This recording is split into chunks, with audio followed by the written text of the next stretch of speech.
Bonsoir, bienvenue sur le plateau des 24 heures chrono de l'International. Nous sommes dans les studios de TV5 Monde. Nous arrivons à la 21e heure de direct.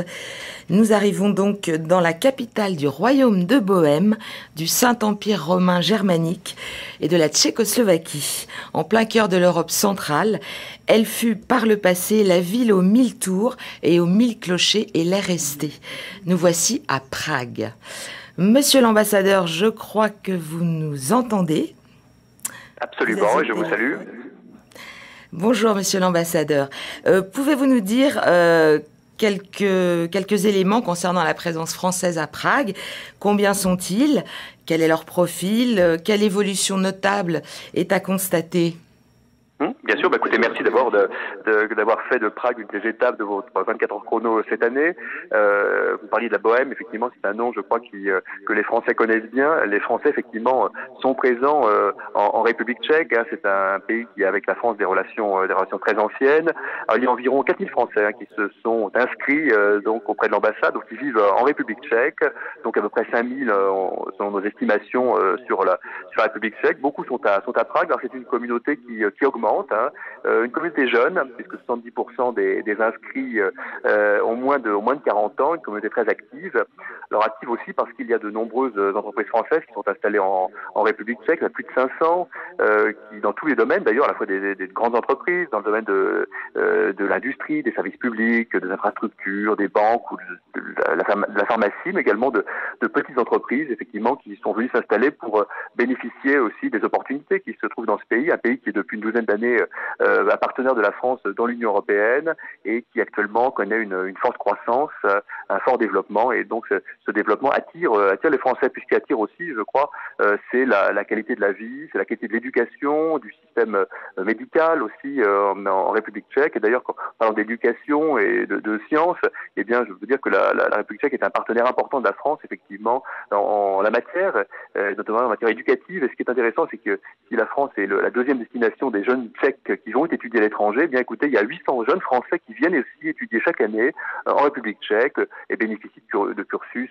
dans diverses langues qui leur permettent d'accéder effectivement aux enseignements de qualité qui sont dispensés dans les universités tchèques. Donc aussi ces étudiants contribuent à la jeunesse, au dynamisme de notre communauté en République tchèque. Et puis comme c'est un pays effectivement qui a une grande tradition scientifique, industrielle, eh bien ce qui attire aussi justement c'est le dynamisme des entreprises, c'est l'innovation et c'est ce qui nous permet aussi de décroître, de développer nos échanges avec ce pays. Merci beaucoup, monsieur l'ambassadeur. Je ne sais pas si vous pourrez réintervenir durant l'émission, car vous êtes au téléphone, mais en tout cas, si vous en avez envie, n'hésitez pas. Pour tous ceux qui nous regardent, vous pouvez communiquer avec nous via les réseaux sociaux, et notamment sur Twitter, 24H Chrono TV. On fait une courte pause et on se retrouve tout de suite après.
Nous sommes de retour sur le plateau de l'émission consacrée à Prague.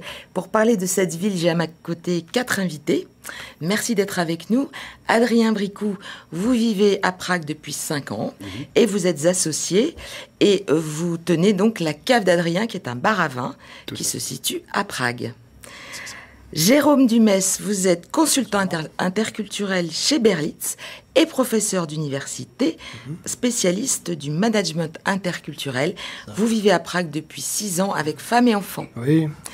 Thomas Bouton, vous aussi, vous vivez à Prague avec femme et enfants. Absolument. Mais depuis 12 ans. Ah, depuis 12 ans, oui, absolument. Et vous avez créé et vous dirigez toujours Kazakh Communication, qui est une agence événementielle. Absolument. Et parallèlement, vous avez créé Very Good Saucisson. Absolument. On verra plus tard ce que c'est. Ah oui, avec plaisir. Avec plaisir.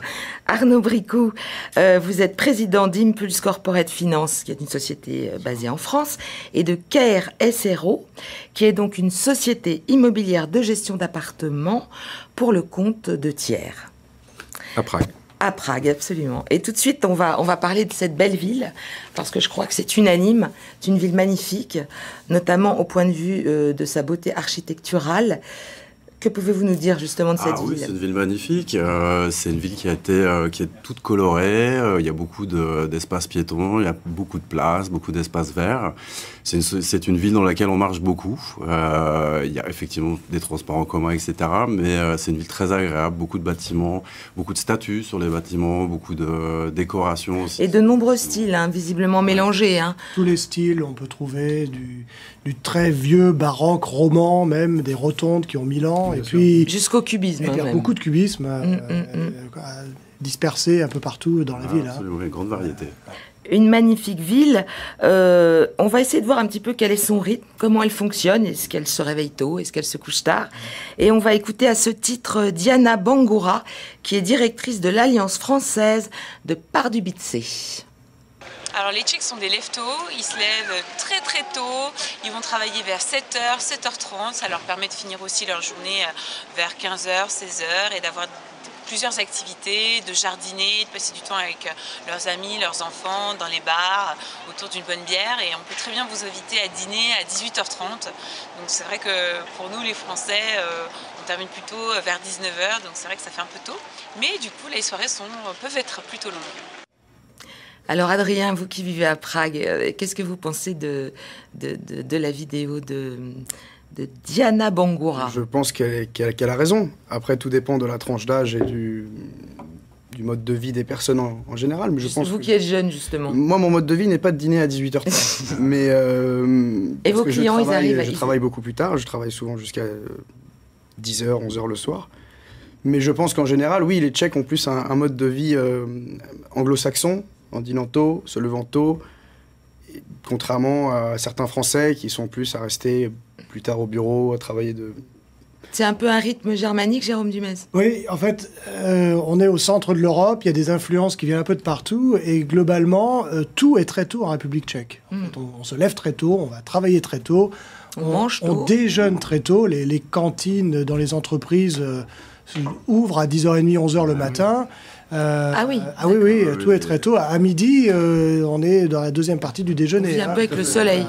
Et on termine le travail tôt, on rentre de l'école tôt, on dîne tôt, tout est très tôt. Vous disiez même, Adrien, que le jeudi, à partir de 2 ou 3 heures... Oui, les Tchèques ont plus tendance à sortir du travail aux alentours de 18h, grand maximum, derrière d'enchaîner avec un dîner et comment dirais-je, d'aller boire quelques pivots, qui sont la bière locale, qui est le produit phare, et de rentrer plutôt tôt. Contrairement au latin, on va dire. Très bien. Alors, le coût de la vie, on le dit fréquemment, Prague ne serait pas une ville chère. On va écouter l'expertise de Smart Expatriation. Si vous vous déplacez de Paris à Prague, vous aurez une baisse du coût de la vie sur place de 22%. Bonne surprise, vous pourrez trouver des logements moins chers qu'à Paris. Comptez environ 520 € par mois pour un 2 pièces. Sachez aussi que la fiscalité et les cotisations sociales sont moins lourdes qu'en France.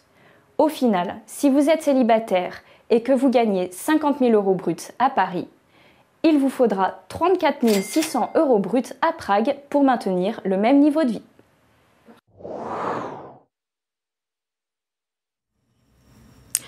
Alors, le coût de la vie, parlons de l'alimentation. J'ai ici une boîte de gaufrettes que vous m'avez gentiment amenée de là-bas. L'alimentation, pas chère. Il y a des prix effectivement très très bas, j'ai envie de dire pour les besoins, les premiers besoins, le pain, un peu de charcuterie, un peu de fromage, des choses comme ça. Le saucisson, par exemple. Alors le saucisson, c'est un peu différent. C'est-à-dire qu'aujourd'hui, c'est plus quelque chose. C'est de l'import. C'est de l'import. Et puis, alors, c'est des gens qui mangent de la charcuterie, Ouais. mais j'ai envie de dire d'une autre qualité, si je puis dire. Le saucisson, ça reste quand même dans une partie du portefeuille un petit peu autre. Ouais. Tout ce qui va être en fait d'importation et tout produit de qualité à Prague devient directement beaucoup plus cher. Si on veut bien se nourrir, ce qui est une banalité parce que c'est le cas dans tous les pays, mais ça va coûter rapidement très cher de bien se nourrir. Les produits de basse qualité coûteront beaucoup moins cher qu'en France. En même temps, on n'a pas la même notion de gastronomie. La nourriture tchèque est très bonne, mais on n'a pas les mêmes ingrédients, pas les mêmes. Les volumes sont plus et importants. vous êtes bien adaptés tous. Oui.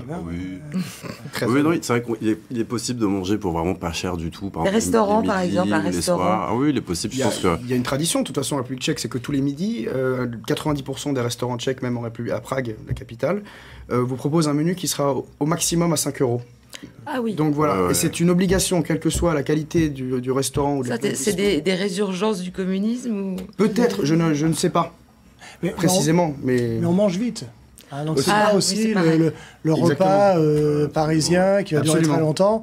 C'est on va sur le pouce, on va se mange nourrir. très vite. On va se nourrir, mais c'était une soupe, un plat complet, un verre d'eau ou une bière. Donc en 20 minutes, effectivement, on peut se nourrir très convenablement dans de très très nombreux restaurants pour 100, 120 couronnes, donc l'équivalent de 5 €. Donc on l'a vu, les loyers ne sont pas élevés. Le process pour louer un appartement, Arnaud Bricot?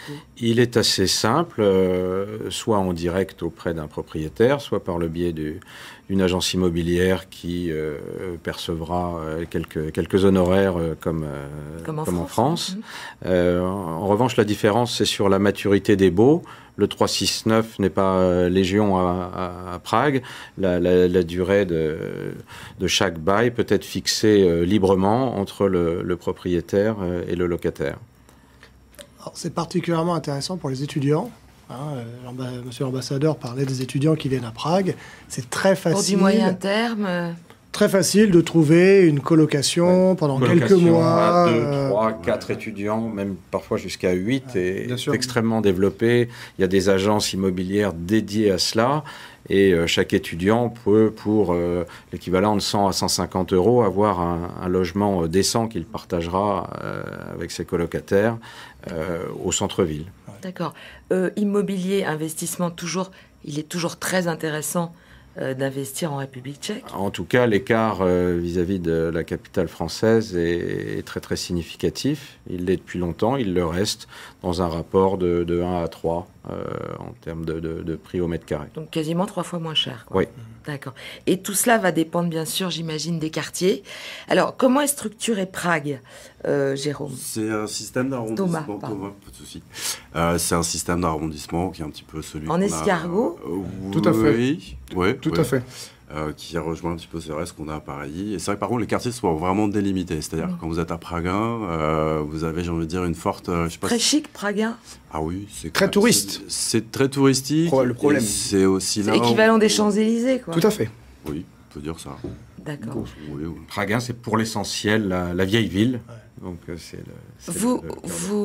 votre restaurant, la Cave d'Adrien, elle est située Mon petit bar à vin est situé à Vinohrady, qui est sur une colline de Prague 2, donc qui est d'un quartier relativement majoritairement peuplé d'expatriés, qui est aux antipodes de Prague, c'est-à-dire que vous auriez toute la belle architecture, le confort de vie, tous les commerces, mais vous n'aurez pas cette cohue permanente des touristes. D'accord. En restant très proche du centre. Très bien. Très important. Les appartements, justement, que vous gérez, sont situés dans ce quartier. Essentiellement dans Prague 2, qui est à 3 à 4 minutes de tram du centre-ville touristique, donc extrêmement près, mais avec une qualité architecturale équivalente à Prague 1, mais en revanche une qualité de vie et une forme de calme et de quiétude bien supérieure qui convainc à la fois les expatriés, mais aussi les touristes qui occupent nos appartements, qui viennent pour des séjours de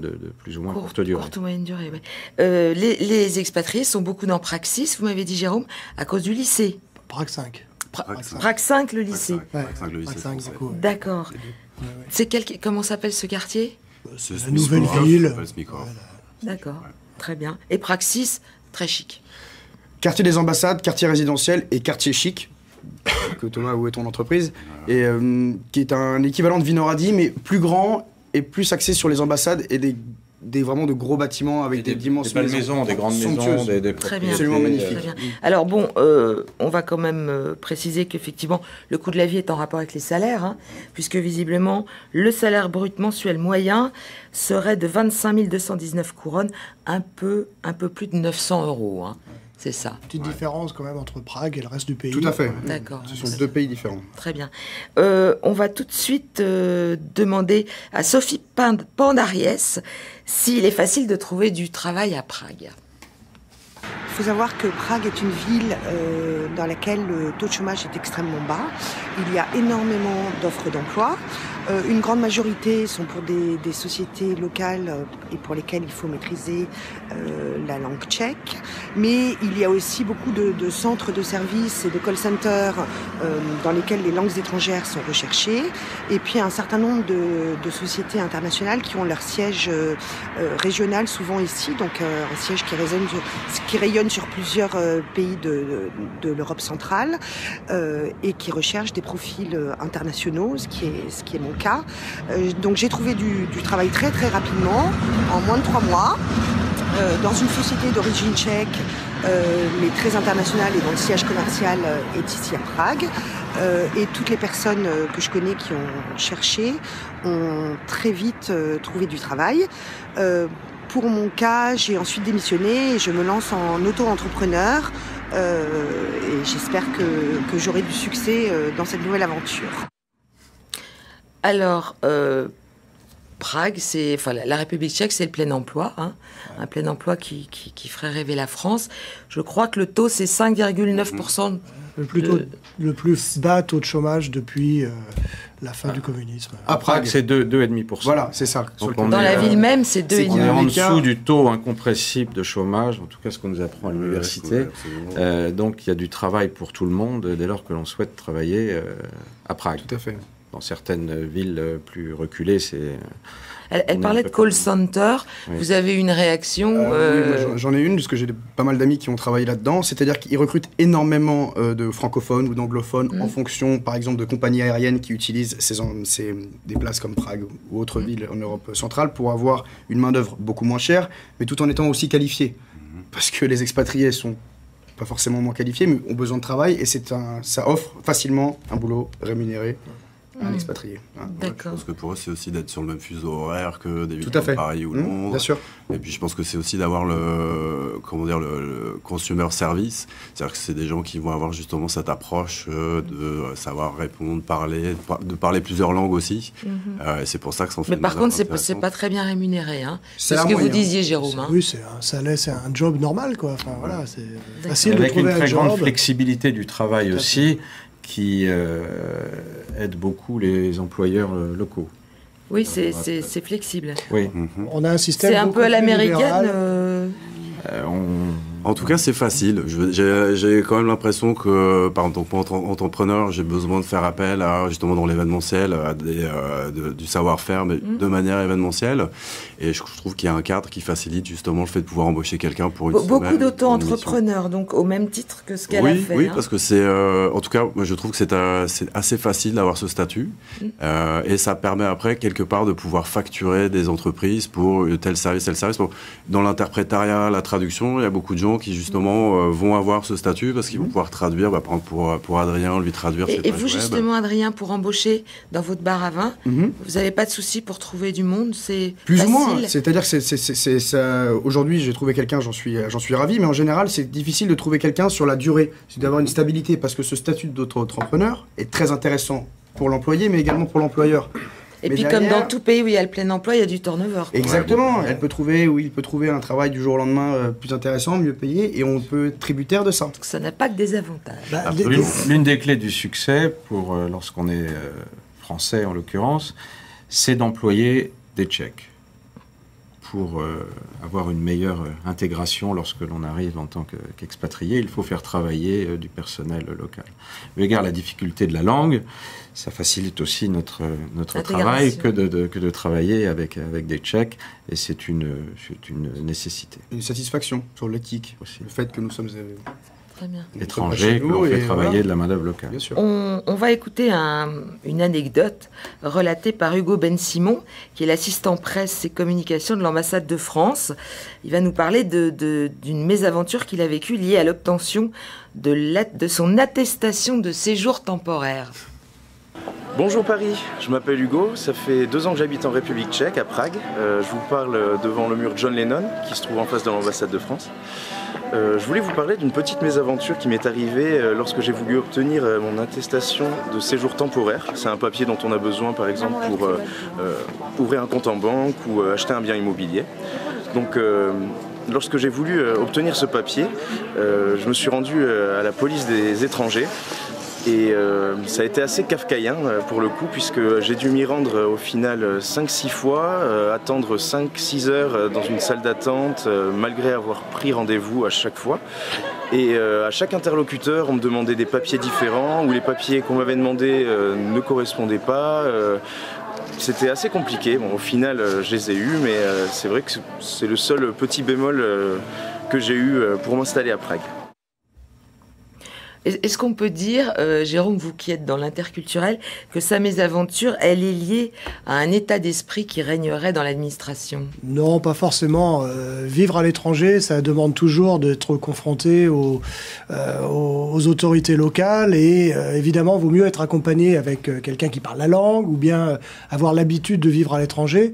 Mais bon, voilà, sa mésaventure, je pense que ça a dû être un bon exercice pour l'expatriation, mais non, je pense... Il évoque Kafka parce qu'on est à Prague. Oui, quoi. voilà, mais voilà, il évoque l'expérience d'un étranger qui vient s'installer dans un autre pays, et c'est jamais simple.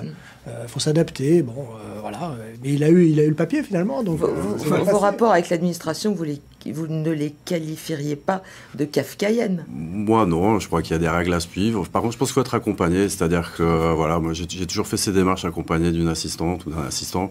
Qui parle tchèque. Qui parle tchèque. Et puis, bon, il y a 3 documents à fournir, à faire traduire et à donner. Donc, c'est vrai qu'à partir de là, moi en tout cas, j'ai pas eu vraiment de problème avec l'administration. Vous non plus, Arnaud? Non, on n'en a jamais eu. Dès lors que Adrien. l'on est accompagné de natifs, voilà. ce type de démarche. Donc c'est peut-être ça quand même un petit peu le secret. Et puis c'est l'Union européenne, donc de toute manière, il y a des simplifications. Les employés de l'administration ne parlent pas forcément un anglais parfait, donc il faut mieux aller avec des Tchèques. Pas d'anglais du tout. Pour les démarches. Alors justement, ça va nous faire une transition vers le sujet suivant. On va essayer de parler d'intégration, justement, et de mentalité tchèque. On va faire une pause et on se retrouve tout de suite après.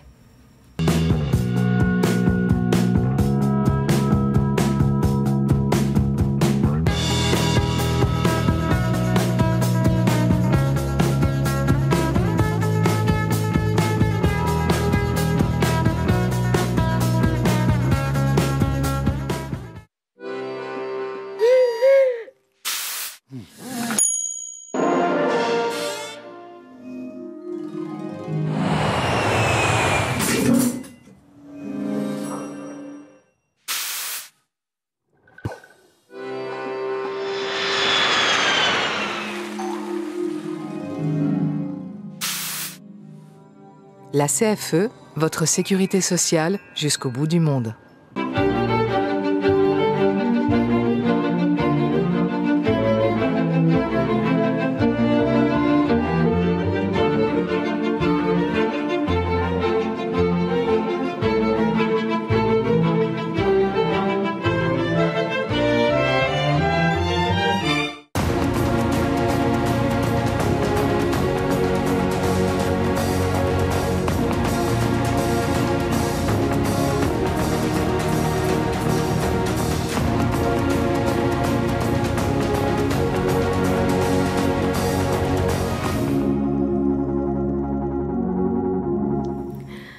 On est donc sur le plateau de l'émission consacrée à Prague. J'ai à mes côtés 4 invités. Adrien Bricou, la cave d'Adrien, un bar à vin à Prague. Jérôme Dumez, consultant interculturel chez Berlitz.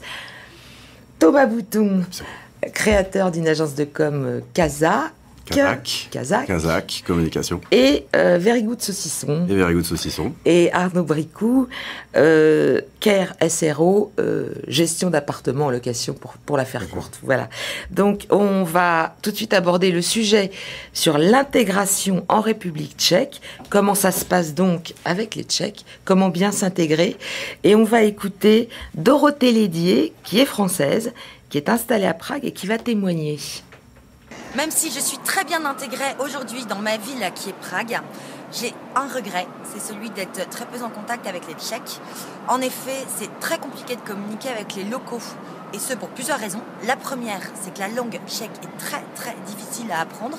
Elle fait partie des 5 langues les plus compliquées au monde en termes d'apprentissage, et donc on a vite renoncé. Et la seconde, c'est que de par leur histoire, de par leur culture, les Tchèques peuvent être perçus par nous, Français, peuple latin, comme étant froids, voire distants, voire austères. Jérôme, vous avez eu envie de réagir, on vous écoute. Oui, alors vivre à l'étranger, ça demande toujours de l'adaptation, c'est la clé de la réussite. Les Tchèques sont pas très éloignés des Français, on est à 1000 km Paris-Prague, de Strasbourg c'est encore moins, enfin, on n'est pas des étrangers complets, même si c'est vrai que la culture tchèque n'est pas très connue en France, et vice-versa. En République tchèque, on ne connaît pas très bien. Qu'est-ce qu'on peut redouter, en fait, face aux Tchèques? Pour moi, il y a 2 choses. C'est-à-dire que s'intégrer pour se faire des amis, c'est une chose. Vous avez des amis tchèques, Adrien? J'en ai quelques-uns. J'en ai pas beaucoup, certes, mais dans ce qu'elle dit dans son intervention, là où je suis pas d'accord, c'est de dire que les Tchèques, en général, sont austères et froids. C'est une...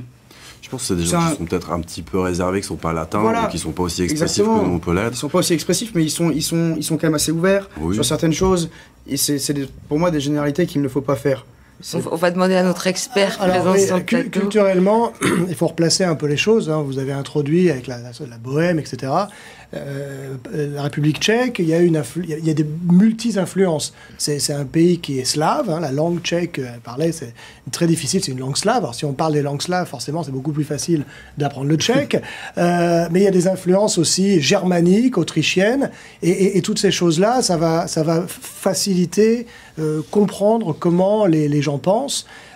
Oui, c'est pas très facile de rentrer en contact avec des Tchèques, mais lorsqu'on apprend déjà un peu l'histoire, la géographie, qu'on se renseigne, qu'on commence à parler la langue, ils sont pas austères. Ça met un peu de temps. Le premier contact peut paraître un peu plus froid qu'effectivement des pays latins. C'est peut-être ça qu'elle a voulu dire quand elle a dit ça. Ils sont germains. Ils sont assez germaniques. Oui, je pense que ça. Austère, c'est peut-être un peu fort, mais c'est peut-être... C'est des gens pas très facilement accessibles, mais une fois qu'on les connaît, donc, il faut une période un petit peu pour rentrer dans la relation. Alors profitons-en donc pour chasser les idées reçues. Et on va écouter Jaroslav Ubatavacek, qui est directeur de la Chambre de commerce et d'industrie franco-tchèque, et qui va justement s'efforcer de nous indiquer quelles sont les idées reçues à chasser.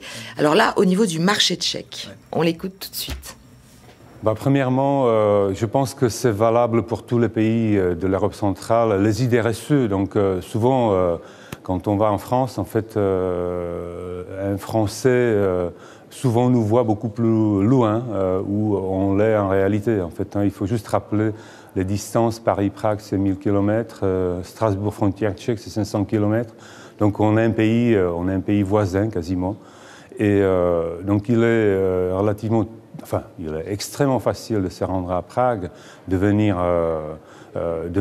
très rapidement. Et donc aujourd'hui, en fait, il n'y a plus du tout de frein. Il n'y a pas de frein administratif parce qu'on est dans le cadre européen et donc c'est extrêmement facile de commencer à entreprendre en Tchéquie. Pour ce qui est quelque part, en fait, le démarrage des affaires avec les Tchèques, il faut être très direct.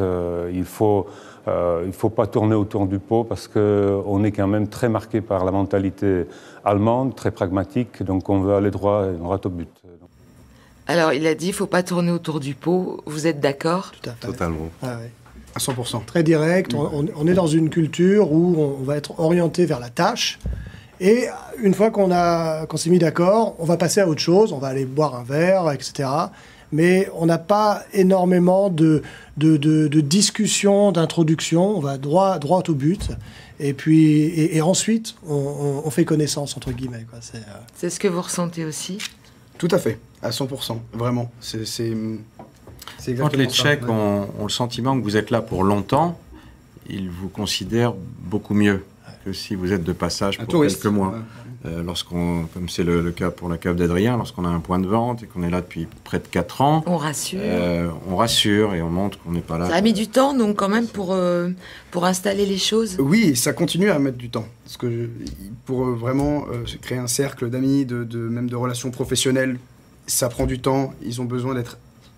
Le terme amadoué ne serait pas adéquat. Sécurisé. De les rassurer et de montrer qu'on n'est pas là comme des touristes à profiter de leur pays pour X ou X raisons, mais qu'on aime vraiment cet endroit, ce qui est notre cas tous les 4. Et qu'on est là pour partager les choses qu'on aime, que ce soit professionnellement ou avec des amis. Il y a quelque chose à ne jamais faire au niveau du code dans les affaires? Il faut être à l'heure, alors s'ils sont très jeunes. Les Tchèques sont très monochroniques, comme on dit. Donc chaque moment a son importance. On est très, très ponctuel. Un rendez-vous à midi, il faut venir à midi. Au niveau du management, ça se traduit comment? Vous qui avez des employés... Il faut être très clair et directif. Je pense qu'aujourd'hui, la part de liberté ou d'initiative, il faut la contrôler. Je pense qu'il faut être très directif sur les tâches à faire, les résultats à avoir. Après, tant mieux si, je veux dire, surtout dans l'événementiel comme pour moi, il y a souvent de l'inattendu, donc il faut avoir une certaine capacité d'adaptation. Mais je pense que pour bien travailler, que ce soit avec des employés comme des fournisseurs, il faut vraiment avoir, entre guillemets, un conducteur vraiment clair, établi, et le suivre. Je pense que c'est des gens qui parfois n'ont pas vraiment qui n'aiment pas beaucoup l'improvisation. Voilà. Ah, vous êtes d'accord? Tout à fait. Ouais, complètement. Donc ça colle avec justement cette approche de segmenter le temps. On a un temps pour tout, on mélange pas tout. D'ailleurs, on coupe pas tellement la parole non plus. C'est pas très très agréable. Voilà, c'est tout et on préfère les choses qui sont claires. On laisse parler, parce que c'est vrai que des fois, on assiste à des longs monologues d'explications de ce qu'on va faire. On n'interrompt pas. On n'interrompt pas. Nous, on a pu se dire, ok, c'est bon, j'ai compris, on va faire comme ça.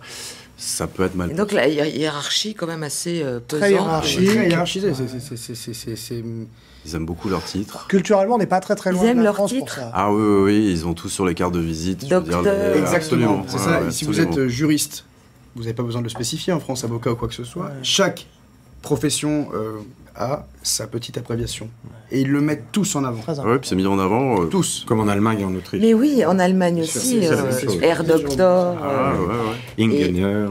Sur les boîtes aux lettres, sur les boîtes aux lettres, on a... Et comme en Allemagne, j'imagine, les heures sup sont mal vécues aussi. Alors, on doit faire son travail dans un temps imparti. Et on n'est pas là pour faire du remplissage. Donc il n'y a pas forcément la volonté, en tout cas à Prague, à travers nos diverses expériences, de vouloir travailler plus parce qu'ils ne souhaitent pas forcément gagner plus. Il n'y a pas d'appât du gain dès lors que la rémunération convenue leur Vous n'êtes agrée pas trop d'accord? J'entends différentes choses. Pour payer leur loyer et assumer leur train de vie. Moi, j'ai eu diverses expériences en dehors du vin, dans les web agencies, dans l'immobilier. Ce qui prime pour eux, c'est la qualité de vie, quoi. Ah, totalement. La sécurité et savoir ce qui va arriver. Et en fait, ils ont assez peu de besoins pour la plupart, il ne faut jamais généraliser, mais donc les heures supplémentaires, ça n'a pas tellement lieu d'être parce que lorsqu'ils ont gagné l'équivalent de 1000, 1200, 1300 euros, ils sont ça, alors comment on fait pour faire on pour prévoit, motiver on prévoit, on planifie, et puis souvent quand même, dans beaucoup d'entreprises, on va rester tard, je ne parle pas en République tchèque, mais en général, on va rester tard pour aussi montrer qu'on reste tard, etc. Là-bas, ça va pas. Si on a fait le job, c'est fini. En fait, on rentre et puis c'est tout. Donc, encore une fois, on est orienté vers la tâche. On a un plan à suivre. Une fois qu'on l'a fait, on rentre chez soi et on va aller boire un pot avec des amis. Voilà. Donc, il y a un côté vraiment germanique, oui, si on veut. Donc vous avez 3 d'entre vous, en tout cas, ont réalisé l'expérience. Vous avez créé une entreprise là-bas. On va demander à Jaroslav Ubata-Vacek, une fois de plus, les conseils qu'il donnerait, mais cette fois-ci à un Français qui souhaiterait développer son business sur place. Surtout ne plus attendre. Aujourd'hui, les conditions sont réunies pour démarrer ses affaires rapidement. Le pouvoir d'achat des consommateurs est élevé. On arrive à 80% de la moyenne des pays de l'Union européenne. En fait, le pouvoir d'achat est en même temps très homogène, très bien réparti entre la capitale Prague et le reste du pays. Donc, pour les produits français qui sont bien reçus, bien perçus en Tchéquie, il ne faut pas tarder à venir. Juste pour prendre un exemple, pour ce qui concerne l'importation de vin, aujourd'hui, on va trouver une 50aine d'épiceries fines et de vinothèques italiennes dans Prague, et on va en trouver 3-4 françaises. Et donc, quand on regarde le volume de vin importé de l'étranger, en fait, 39% viendraient de l'Italie et 4% de la France. Donc, ça veut dire que la France est un grand absent, en fait, sur le marché local, ce qui est très, très dommage, parce que nous avons pour continuer encore dans le même secteur, nous avons une production intéressante dans le vin blanc. Par contre, dans le vin rouge, on est quelque part limité par les conditions climatiques. Donc les vins avec un bon rapport qualité-prix, même les vins de Languedoc-Roussillon, ils seraient parfaitement bien perçus par la population tchèque. Par contre, on n'en trouve pas. On n'en trouve pas ni dans les hypermarchés, ni dans les commerces spécialisés. Alors, nos invités vont réagir bien sûr à cette vidéo. Si vous aussi, vous avez envie de le faire, profitez des réseaux sociaux et allez sur Twitter, H24chrono TV. Adrien, vous qui tenez la cape d'Adrien, qu'est-ce que vous inspire les propos d'Ubata-Vacek ? Je suis assez d'accord avec lui. Il y a une omniprésence italienne sur le marché du vin et c'est historique, ça. Ils sont arrivés avant nous, c'est ce qui se dit. Moi, j'en suis pas intimement convaincu. Aujourd'hui, en effet, nous sommes 5-6 Français à avoir d'importants importateurs de vins français là-bas. Dans mon magasin, bar à vin, une centaine de références de toutes les régions, à tous les prix, c'est-à-dire pour tout type d'acheteurs. Je les ai, et depuis maintenant 3 ans, et je continuerai à élargir mon offre et à essayer de toucher le maximum de personnes là-bas pour leur faire découvrir des vins du terroir, de la qualité française à des prix intéressants. Vous êtes content en tout cas d'avoir ouvert cette... Je suis ravi. Vous estimez que ça fonctionne? J'estime que ça fonctionne et j'ai la motivation et l'envie de continuer à grandir. On peut remercier la République tchèque de ne pas taxer les vins français notamment. Justement, alors, donc vous avez créé cette société. En termes de délai, de structure existante, de coûts, assez vite, ça s'est passé en combien de temps? Ça a coûté combien? Et qu'est-ce qu'on peut créer comme structure là-bas? On peut créer l'équivalent de SARL et de sociétés anonymes. Tout s'enregistre par le biais d'actes notariés avec le soutien d'un avocat en quelques jours. C'est pas dématérialisé par Internet comme dans d'autres pays? Non, c'est pas dématérialisé par Internet, mais en revanche, ça va très vite. Les avocats sont assez peu onéreux pour des structures assez souples. Les actes notariés sont exécutés devant vous en quelques minutes. Et le capital requis peut être aujourd'hui, pour les plus petits véhicules, extrêmement bas. Ça a été rapide aussi pour vous? Ah oui, très rapide. Encore une fois, il y a une démarche à suivre. Et, moi, j'ai trouvé que ça allait très vite aussi. D'accord. Ouais. Au niveau de l'alimentation, ça se passe comment avec Very Good Saucisson? Ça se passe bien. Moi, pour répondre aussi à ce que disait M. Ubata, je crois que moi, je suis arrivé à Prague en 2003, et c'est vrai qu'à cette époque, il y avait très peu d'épiceries fines ou d'épiceries fines. Et c'est vrai que, j'ai envie de dire, la gastronomie italienne est arrivée un petit peu avant celle française, effectivement, et c'est un petit peu développé. Je pense qu'aujourd'hui, quand on parle de vin, il y a aussi le fait qu'il y a beaucoup de pizzerias, de choses comme ça, où on consomme du vin italien, ce qui fait peut-être aussi gonfler ces chiffres. Après, j'ai envie de dire, moi, il y a encore une dizaine d'années, il y avait beaucoup de restaurants français, je trouve, à Prague.